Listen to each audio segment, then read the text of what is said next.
आंदोलन करेंगे, बड़े स्तर पे करेंगे। वो चाहे गोली चलवाए या बम बरसवाए, छात्र हितों का हनन हुआ तो खून बहेगा सब।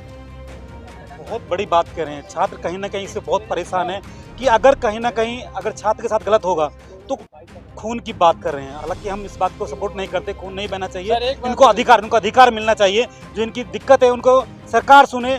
और चाहे इलेक्ट्रिसिटी से मरे नहीं आदमी, पढ़ने आया बच्चा पढ़ के अधिकारी बन के यहाँ से वापस जिंदा घर जाए, लाश बन के नहीं जाए। कई सारी समस्याओं को दूर करने के लिए हम यहाँ पढ़ने आते हैं, ना कि अपनी खुद समस्या बनने के लिए। अपनी जिंदगी को दांव पर लगाया है ताकि देश के और युवाओं की जिंदगी ऐसे ही किसी भाई का, बहन का, किसी का बेटा न नहीं छीने जाए, अगली बार न छीना जाए। इसलिए मैं अपने गर्दन पर तलवार रखकर इन कोचिंग माफिया और सरकार के खिलाफ मैंने आवाज अकेले उठाया है। नमस्कार, मैं आपके साथ राज सिंह भाटी। आप देख रहे हैं राज न्यूज एक्सप्रेस और राज न्यूज चमतवानी खास रिपोर्ट। अभी हम दिल्ली में हैं, राजेंद्र नगर में। बारिश हो रही है, मौसम बहुत अच्छा हो गया, बहुत उमस थी, बहुत गर्मी थी। कुछ लोग हैं, उनसे बात करने की कोशिश करें। सर, आपको कैसा लग रहा है बारिश हुआ? सर, आपका शुभ नाम क्या है? सर, मेरा नाम है अमरदीप सिंह और मैं राजेंद्र नगर RW से हूँ, ज्वाइंट जनरल सेक्रेटरी। सर, जो बारिश अभी हो रही है, आपको कैसा लग रहा है? गर्मी से राहत मिलेगी या फिर दोबारा जो अभी गर्मी से अभी जो इंसिडेंट हुआ है, जो बच्चे भी राजेंद्र नगर में कोचिंग सेंटर में पानी से हादसे से हुआ है, कहीं वो दोबारा रिपीट तो नहीं होगा? देखो जी, जिस हिसाब से बारिश हो रही है, आप देख रहे हैं इतनी तेज बारिश हो रही है। उस दिन भी ऐसे ही बारिश थी और 20 मिनट की बारिश थी। 20 मिनट की बारिश में इतना पानी भर गया और बेसमेंट में चला गया। तो आज फिर भी ये डर है कि अगर नाली वो खुल गया होगा तो ठीक है, नहीं तो ये पानी फिर जाएगा अंदर किसी बेसमेंट में। तो कहीं गर्मी से राहत मिल रही है? हाँ, गर्मी से तो राहत मिल रही है, मगर दूसरे हादसे के लिए आपको डर है? दूसरे हादसे का डर है हमारे को कि दोबारा क्या कहना चाहोगे? सरकार से क्या कहना चाहोगे? बाकी तो देखो, स्टूडेंट का प्रदर्शन चल ही रहा है। जो ये 4 मौतें हुई हैं, एक पानी में करंट लगने से हुई है और 3 बच्चे बेसमेंट में मरे हैं, तो वो तो बड़े दुख की बात है। सर, सिस्टम में कहीं ना कहीं जो बच्चे पढ़ लिख के जाते हैं और यहाँ से UPSC क्लियर करते हैं, कहीं वहीं जाके सिस्टम में बैठते हैं। जो लोग अधिकारी यहाँ काम कराते हैं नेता के साथ सही कैसे मिलके, आखिर वो जाके कैसे भूल जाते हैं? ब्यूरोक्रेट में कैसे जाके भूल जाके हमें काम करना चाहिए, नहीं करना चाहिए? अब ये तो हमारे हिंदुस्तान की क्या कहते हैं बदकिस्मती है कि यहीं से पढ़ते हैं और यहीं से जाके उनका सिलेक्शन होता है और उसके बाद उसी सीट पे बैठने के बाद वो भूल जाते हैं और जैसे राजनेता कहते हैं उनके साथ उन्हीं का हुक्म मानते हैं और उन्हीं के कहने में सब करते हैं। हमने कुछ बच्चों से बात किया, बच्चे इस बात पे इस जो हमने जब क्वेश्चन आपसे किया, वो बच्चे से कौन सा क्वेश्चन किया, बच्चे रोने लगे। कह रहे साहब, कहीं ना कहीं जो मेरे साथ का स्टूडेंट है आज अंदर दिल्ली सचिवालय में बैठा है और उसने मेरी बात नहीं सुनी जरा भी, तो कहीं ना कहीं वो रोने लगे। तो उसमें आप क्या कहोगे? सर, आपके ही बच्चे हैं, हमारे बच्चे हैं। बिल्कुल बच्चे हैं। मैं वही तो कह रहा हूँ, बड़ी दुखद घटना है कि आप अभी यहाँ पे पढ़ रहे हो तो आप कह रहे हो हमारे साथ ऐसा हो गया वैसा हो गया, और जब आप यहाँ से पढ़ के लिख के जाओगे तो आप भी सीट पे बैठोगे और फिर ये हादसा होगा तो आप उस चीज से बिल्कुल अनजान बन जाओगे। कहीं ना कहीं ऐसा नहीं है जो अधिकारी लोग होते हैं, कहीं ऐसे नेता के दबाव में काम करते हो, न कि फेर काम करते हो? नहीं, नेता के दबाव में तो काम करते ही हैं, इसलिए नहीं कर पाते ना, इसलिए नहीं कर पाते। ये बात कुछ और लोग हमको जैसे कि बताया कि हम नए नए मुद्दे उठाते हैं, चाहे वो जन सुविधा से हो, चाहे बच्चे को हो, चाहे स्कूल का कॉलेज का हो, उस मुद्दे उठाने की कोशिश करते हैं कि ज़्यादा से ज़्यादा उनको उठाया जाए और उनको न्याय दिलाया जाए। आपको पता है कि दिल्ली में राजेंद्र नगर में एक कोचिंग सेंटर में 3 बच्चों की मौत हो गई है पानी भरने से। आपको पता है कि कोचिंग सेंटर जितने भी सब जो लाइब्रेरी हैं ज़्यादातर वो 20 मिनट में चलते हैं। लोगों को पता नहीं है, मोटी मोटा उसका किराया दिया जाता है। कुछ लोग हैं जो दिल्ली सचिवालय में भी मिल के आए हैं, जो मंत्री से मिले हैं, उनमें क्या बात हुई उनसे पूछने की कोशिश करेंगे। पार्लियामेंट चल रहा है, वहाँ तक आवाज़ उठाइए, ऊपर तक केंद्र से आवाज़ उठाइए। सर, आप कल के सेशन में सुने होइएगा, परसों के सेशन में पार्लियामेंट में केजरीवाल जी के पार्टी के लोग बीजेपी पे MCD वाले फंडा फोड़ रहे हैं, बीजेपी वाले इन पे फोड़ रहे हैं। इस पे माननीय यहाँ के गवर्नर भी इसमें इन्वॉल्व है। वो भी आरोप प्रत्यारोप लगा रहे हैं क्योंकि बीजेपी। और मैं मुखर्जी में तैयारी कर रहा हूँ काफी सालों से। सबसे पहले तो आपको धन्यवाद देता हूँ कि आप इन सेंसिटिव मुद्दों पे बात कर रहे हो। बहुत सारे लोग सरकार की चापलूसी कर रहे हैं, आप खुल के बात कर रहे हो, मैं सुन रहा हूँ, देख भी रहा हूँ। तो मैं आपको तहे दिल से और पूरे स्टूडेंट की तरफ से आपको बधाई दूंगा कि आप इस पे खुल के बात करना चाहते हैं। अपनी जिंदगी को दांव पर लगाया है ताकि देश के और युवाओं की जिंदगी ऐसे ही किसी भाई का, बहन का, किसी का बेटा नहीं छीने जाए, अगली बार न छीना जाए। इसलिए मैं अपने गर्दन पर तलवार रखकर इन कोचिंग माफिया और सरकार के खिलाफ मैंने आवाज अकेले उठाया है। और UPSC बच्चे जो क्लियर करके जाते हैं, आखिर वो ये लोग यहाँ के बैठते हैं, तो ऐसे तो नहीं कि नेताओं की कठपुतली बनकर रह जाते हैं सब? अरे सर, मेरे साथ का सेलेक्ट हुआ है बंदा, सब जानता है, मेंटरशिप में बैठते थे हम लोग, कई सेलेक्ट हुआ, भूल जाता है, वो भूल जाता है। मजबूरी होती है, क्या होता है? मजबूरी तो नहीं है, क्या नेताओं की मजबूरी होती है बीच में काम करना उसको? बहुत सारा इसमें सीन है, नेपोटिज्म, बहुत सारा चीजें चल रही है, नेक्सस चलती है सर, नेक्सस चलती है। और कई लोग तो मक्कार होते ही हैं, तो उनकी तो अलग ही बात है। चाहे पेपर लीक का मामला हो, जब कोई भी आखिर बच्चों के साथ ऐसे क्यों होता है? पेपर लीक हुआ, उसमें भी कुछ नहीं हुआ, उसके बाद जो अभी फॉर्म भरे गए दिल्ली पुलिस का, यूपी पुलिस में भी जो भर्ती थी उसको दोबारा अगस्त में पेपर होना है, आखिर बच्चों के साथ ऐसे क्यों नहीं दिल्ली सरकार के पूरे देश के लिए आपको अभियान चला साहब, इस मुद्दे पर सच बोलता हूँ, जब सच बोलता हूँ तो लोग तलवार लेकर मेरे पीछे भागते हैं, जान से मारने की कोशिश करते हैं। सच्चाई तो ये है, न अमित शाह का बेटा आता पढ़ने, न केजरीवाल साहब का बेटा पढ़ने आता है, और ना ही, क्योंकि मैं किसी सरकार में नहीं हूँ, और ना ही कोई बड़े बॉलीवुड के लोग आते हैं, ना ब्यूरोक्रेट, ना कॉर्पोरेट, या बड़े पॉलिटिशियंस के बच्चे तो नहीं आते हैं। तो आपको भी पता है, छोटे मिडिल फैमिली, गरीब मजदूर किसान के बच्चे आते हैं मोस्टली। हम छात्रों के साथ लगातार इस तरीके से उनके जिंदगी के साथ खिलवाड़ क्यों हो रहा है? उन माँ बाप के, उस भाई के बारे में सोचो जो एक उम्मीद लेकर यहाँ भेजा था, मौत के मुंह में जाने के लिए तो नहीं भेजा था। बताइए हादसा कैसे हुआ राजनगर में पूरा? ये हादसा नहीं है, क्या हुआ? मर्डर है। अच्छा, क्योंकि इससे पहले कई बार मैंने आपके मीडिया माध्यम से रिटर्न लिख कर विधायक से लेकर सबको मैं देते रहा। आज कल क्या है, माइंड वॉश किया जा रहा है, रील्स बनाकर। अच्छा। रील्स बनाई जाती है मास्टर द्वारा, और जब वो रील्स बच्चा देखता है तो छोटे छोटे गांव में जो है 12th किया, 10th किया है, क्योंकि जो लड़का किसी तरह IAS में सेलेक्ट होगा तो उसको ग्लैमराइज किया जाएगा। अच्छा। खूब आपके मीडिया के माध्यम से खूब पैसे फेंक फेंक कर जितने भी शासन के तंत्र हैं, इसके साथ साथ कोचिंग माफियाओं को सबक नहीं लेना था, इनका दिमाग नहीं काम किया। पेपर 4 इथिक्स एंड इंटीग्रिटी पढ़ाते हैं, ड्यूटीज पढ़ाते हैं, आर्टिकल 51 है। क्या इनके अंदर वो सेंस उस वक्त काम नहीं किया कि हमें अभी कोचिंग लाइब्रेरी बंद कर देना चाहिए? लेकिन नहीं किए, बड़े हादसा का इंतजार किए और बड़ा हादसा हो गया। इस खरजी नगर में, वो क्या बोलता है, गांधी विहार में, नेहरू विहार में, जो अंडरग्राउंड बेसमेंट में चल रहे हैं लाइब्रेरी, कोचिंग स्कूल, इनको लाइसेंस वगैरह कुछ होता है? ऐसी से कोई खोल लेता है? देखिए, लाइसेंस यही होता है कि MCD का जो परमिशन मिल गया, अच्छा, NOC मिल गया, वो समझिए लाइसेंस ही है जी। भारत सरकार की, ठीक है।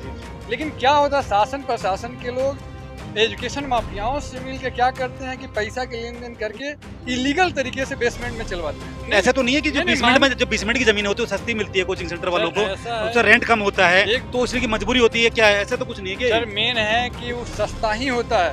बेसमेंट बनाया जाता है गोदाम के लिए, बच्चे हाँ। गोदाम में लगेज थोड़ी है कि गोदाम में लगा रख दीजिएगा। देश की जो रीढ़ है, जो देश को आगे चलाने वाली है, उसे गोदाम बना के बच्चों की पढ़ाई की जा रही बस मिसयूज किया जा रहा है। है। ये पूरा भ्रष्टाचार हो रहा है, पेपर लीक से लेके बच्चों की कोचिंग से लेके बहुत बड़ा एक मतलब माफिया ग्रुप ही समझो इसको। समझो कि इसमें बच्चों के साथ भेदभाव भी होता है, क्या है ये? माफिया ग्रुप समझे नहीं, माफिया ग्रुप है। ये सरकार तक पैसा पहुंचाते हैं, बड़े बड़े ब्यूरोक्रेट पैसा पहुंचाते हैं, ये सर माफिया ग्रुप समझे नहीं है ही ये। हाँ, बस ये है, हम उनमें से अपनी समस्याओं को बता रहे हैं, अपनी समस्याएं कैसे सॉल्यूशन कर दे सकते हैं, हम उस पर बात कर रहे हैं। अच्छा। सर, आपका शुभ नाम क्या है? सर, मेरा मनीष कुमार चौरसिया नाम पड़ेगा। मैं बिहार कैमूर जिला का रहने वाला हूँ। अभी सर से अंदर बात हुई है, बोले सर आप केंद्र सचिवालय में गए, आप दिल्ली सरकार से आपने बात किया, जो राजेंद्र नगर में घटना हुई है, जो बच्चों की दर्दनाक मौत हुई है कोचिंग सेंटर में, उसमें आपको क्या आश्वासन मिला और क्या कहा उन्होंने? वो बोले हैं कि जो भी परेशानियां हैं, मैंने इसको जितना जल्दी सॉल्व करने की कोशिश करूंगा। 1-2 हफ्ते के अंदर में सब कुछ सोल्व हो जाएगा। ये तो बोला कि अंदर से देखिए क्या होता है, आगे क्या एक्शन लिया जाता है। स्टूडेंट भी हूँ, UPSC की तैयारी करता हूँ। अच्छा। तो मेरे को भाई लोग ले गए थे अंदर में, तो जो भी स्टूडेंट मरे हुए हैं करोड़ बाग में, उनकी हादसा पूरा कैसे हुआ था, थोड़ा संक्षेप में बताइए हमारे व्यूअर्स को। हादसा यही हुआ था कि पानी वगैरह भर गया था, उसमें कोई लाइट वाइट कटी हुई थी, तार वगैरह कटा था, इसीलिए हादसा हो गया सर। हादसा हो गया। इसका एक्शन सरकार नहीं ले पाता, हरदम हादसा होते रहते हैं, हर 2 महीने पे 3 महीने पे हादसा होते रहते हैं। कहीं ना कहीं बच्चे इसकी भेंट चढ़ते रहते हैं ना? जी सर। तो ये कहीं ना सरकार को उच्च कदम उठाना चाहिए, इनको एक्शन लेना चाहिए, एक्शन लेते नहीं सरकार। अभी बात तो मीडिया में चल रही है, कुछ दिन के बाद बंद कर देंगे इसको। अच्छा। यही हो रहा है सर, समस्या का सलूशन करते ही नहीं है, बार समस्या होती रहती है सर, आपको ही पता है। कुछ और लोगों से बात करने की कोशिश करेंगे। और सर, आप अंदर अभी केंद्र सचिवालय में गए, जहाँ से दिल्ली सरकार पूरी चलती है, पूरे मंत्री से लेकर सब बैठते हैं, तो आपको पहले तो हम बताएं आपका नाम क्या है? डॉक्टर विक्रम चौरसिया नाम हुआ जी।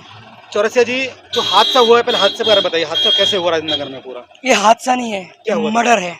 अच्छा क्योंकि इससे पहले कई बार मैंने जी, आपके मीडिया माध्यम से रिटर्न लिख कर विधायक से लेकर सबको मैं देते रहा कि ये जो कोचिंग चल रही है जहाँ बेसमेंट में, इसको सबसे पहले बंद किया जाए।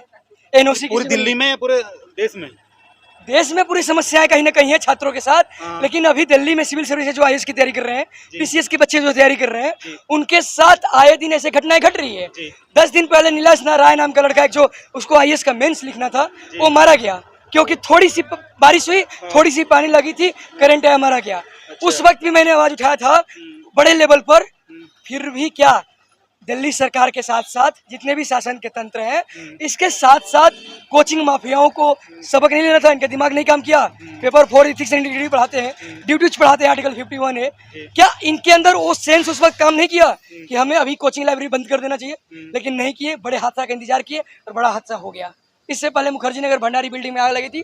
5 मंजिला से कैसे कैसे बच्चे उतर रहे थे, कूद रहे थे अपनी जान बचाने के लिए। इतने बड़े बड़े हादसा होते, लेकिन सबक नहीं सीखा जाता है। ये एक दूसरे पर दोषारोपण करते हैं कि ये सरकार मेरे अंडर नहीं होती, ये सरकार मेरे अंडर नहीं होती है। लेकिन हम तो अपना फी ड्यूटी निभाते हैं, जितना फीस मांगा जाता है कोचिंग में देते हैं। जो भी यहाँ रेवेन्यू आती है सरकार को जाती है, उसमें तो कोई कमी नहीं है। तो हम छात्रों के साथ लगातार इस तरीके से उनके ज़िंदगी के साथ खिलवाड़ क्यों हो रहा है? उन माँ बाप के, उस भाई के बारे में सोचो जो एक उम्मीद लेकर यहाँ भेजा था, मौत के मुँह में जाने के लिए तो नहीं भेजा था। तो सर, जो बच्चे कोचिंग सेंटर में जाते हैं उनको तो पहले देखना चाहिए ना, कोचिंग सेंटर चल कहाँ रहा है, सुविधा क्या है इसमें, या खाली ये कैसे नहीं कि कम पैसे में लोग पढ़ाते होंगे इसलिए बच्चे वहाँ जाते होंगे, या कम पैसे की तो बात ही मत करो आप जी। आजकल क्या है, माइंड वॉश किया जा रहा है रील्स बनाकर। अच्छा। रील्स बनाई जाती है मास्टर द्वारा। और जब वो रील्स बच्चा देखता है तो छोटे छोटे गांव में जो है 12th किया 10th किया है, क्योंकि जो लड़का किसी तरह IAS में सेलेक्ट होगा तो उसको ग्लैमराइज किया जाएगा। अच्छा। खूब आपके मीडिया के माध्यम से खूब पैसे फेंक कर, मीडिया तो पैसे पर बहुत सारे बिक जाती है, तो पैसे पर खूब दिखाई जाती है। लोग ऐड दिखाओ और खूब बड़े बड़े ऐड दिखाओ। अब वो बच्चा माइंड देख के आता है। अब वो सामने उसको क्या पता कि अंडरग्राउंड में चल रहा है, क्या चल रहा है।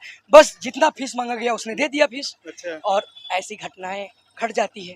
तब अब इस बार, पिछली बार भी मैंने आवाज उठाया, इस बार हमने अपनी जिंदगी को दांव पर लगाया है ताकि देश के और युवाओं की जिंदगी ऐसे ही किसी भाई का, बहन का, किसी का बेटा न छीने जाए, अगली बार न छीना जाए। इसलिए मैं अपने गर्दन पर तलवार रखकर इन कोचिंग माफियों सरकार के खिलाफ मैंने आवाज अकेले उठाया है। और अगर मैं आज तो मिला है, एजुकेशन मिनिस्टर साहिबा ने बुलाया था, गोपाल राय सर ने बुलाया था, सही पूरे दिल्ली सरकार के जितने भी मिनिस्टर्स ने बुलाए थे कि हम छात्रों के साथ खुद मिलकर एक टीम बनाएंगे, एक कमेटी बनाएंगे। उस कमेटी का प्रॉपर पोर्टफोलियो बनाते हुए, कोड ऑफ कंडक्ट फॉलो करते हुए, जो भी समस्याएं छात्रों का बीच बीच में हम सुनेंगे और उनकी समस्याओं को सॉर्ट आउट करेंगे।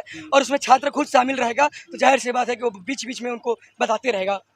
सर, पूरे देश के स्तर पर करिए, चाहे पेपर लीक का मामला हो, चाहे कोई भी हार, आखिर बच्चों के साथ ऐसे क्यों होता है? पेपर लीक हुआ, उसमें भी कुछ नहीं हुआ, उसके बाद जो अभी फॉर्म भरे गए, दिल्ली पुलिस का, यूपी पुलिस में भी जो भर्ती थी, उसको दोबारा अगस्त में पेपर होना है, आखिर बच्चों के साथ ऐसे क्यों नहीं दिल्ली सरकार के पूरे देश के लिए आपको अभियान चला रही है? इस मुद्दे पर सच बोलता हूँ, जब सच बोलता हूँ तो लोग तलवार लेकर मेरे पीछे भागते हैं, जान से मारने की कोशिश करते हैं। सच्चाई तो ये है, न अमित शाह का बेटा आता पढ़ने, न केजरीवाल साहब का बेटा पढ़ने आता है, और ना ही, क्योंकि मैं किसी सरकार में नहीं हूँ, और ना ही कोई बड़े बॉलीवुड के लोग आते हैं, ना ब्यूरोक्रेट, ना कॉर्पोरेट, या बड़े पॉलिटिशियंस के बच्चे तो नहीं आते हैं। तो आपको भी पता है, छोटे मिडिल फैमिली, गरीब मजदूर किसान के बच्चे आते हैं मोस्टली, जो सोचते हैं कि कोई सर्विस में चले जाएंगे, कहीं रोजी रोटी का व्यवस्था हो जाएगा।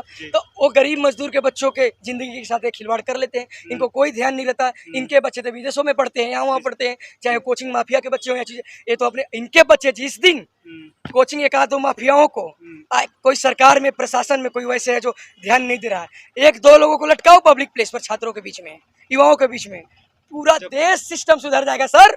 फिर उसके बाद पूरी सिस्टम इस तरीके से हो जाएगी कि सब लोग ध्यान देंगे,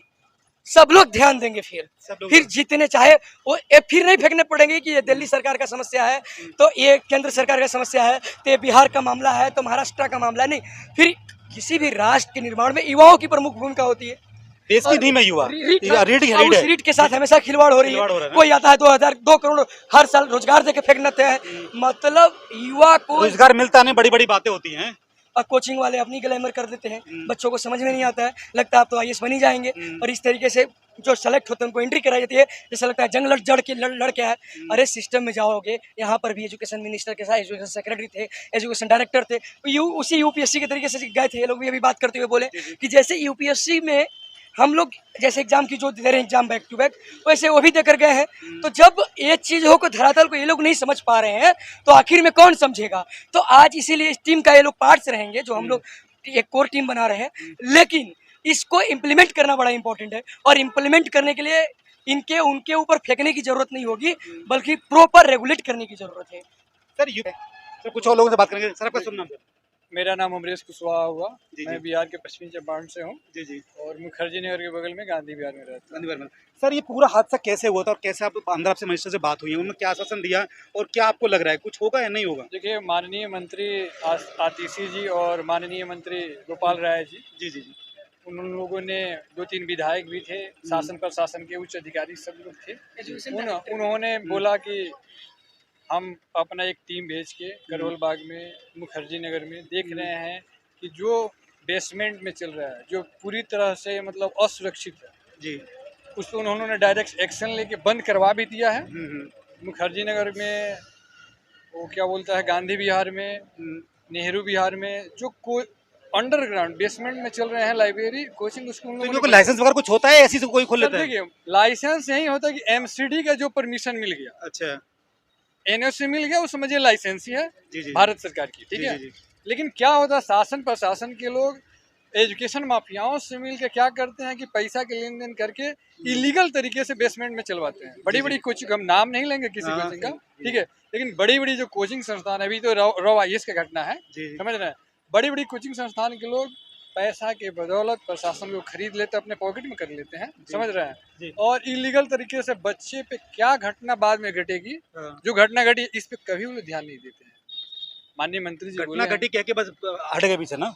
नहीं, ऐसा तो नहीं है कि जो नहीं, 20 मिनट में जो 20 मिनट की जमीन होती है वो सस्ती मिलती है कोचिंग सेंटर वालों को, ऐसा है- उसका रेंट कम होता है, एक- तो उसकी मजबूरी होती है, क्या है? ऐसा तो कुछ नहीं है कि सर मेन है कि वो सस्ता ही होता है। हम्म। बेसमेंट बनाया जाता है गोदाम के लिए, बच्चे हाँ। गोदाम में लगेज थोड़ी है कि गोदाम में लगा रख दीजिएगा, बताओ, देश की जो रीढ़ है, जो देश रीढ़ को आगे है। चलाने वाली है, उसे गोदाम बना के बच्चों की पढ़ाई की जा रही बस है, मिसयूज किया जा रहा है। मिसयूज किया जा रहा है। और हम कह रहे हैं कि सरकार इस पे संज्ञान ले, हम्म। क्योंकि देश के जो शासन प्रशासन में युवाओं को, जो युवा ब्यूरोक्रेसी में जाते हैं उनका बहुत बड़ी भागीदारी होती है। अभी माननीय मंत्री जी के साथ लगभग 20 अधिकारी बैठे माननीय थे। मंत्री साहब ने बोला कि भाई पार्लियामेंट चल रहा है, वहां तक आप आवाज उठाइए, ऊपर तक केंद्र से आवाज उठाइए। सर, आप कल के सेशन में सुने होइएगा, जी, जी। परसों के सेशन में पार्लियामेंट में केजरीवाल जी के पार्टी के लोग बीजेपी पे एमसीडी वाले फंडा फोड़ रहे हैं, अच्छा। बीजेपी वाले इन पे फोड़ रहे हैं। इस पे माननीय यहाँ के संजय गवर्नर भी इसमें इन्वॉल्व हैं, अच्छा, वो भी आरोप प्रत्यारोप लगा रहे हैं, क्योंकि बीजेपी इनके राजनीतिक आरोप चल रहा है। राजनीतिक आरोप प्रत्यारोप तो इंडिया में चलेगा ही, हाँ, हाँ। इंडिया हो या अमेरिका हो, हाँ, हाँ। लेकिन जो बेसिक चीज है छात्रों के हितों में है, वो होना चाहिए।